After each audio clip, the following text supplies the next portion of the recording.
to you, Lord Jesus Christ. Good morning po and welcome to our first Saturday devotion to Our Lady of Lourdes. There are a lot of practices, external observations sa ating pananampalataya. Yung pagkukrus lang is an external action.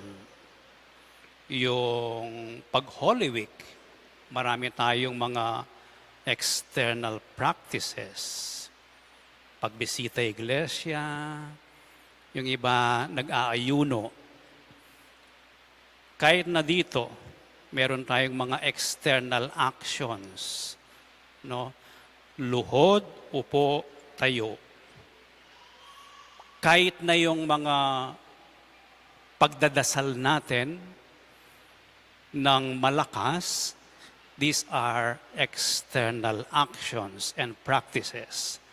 They have a purpose, and they have only one purpose: for us to focus on God, to be close to God.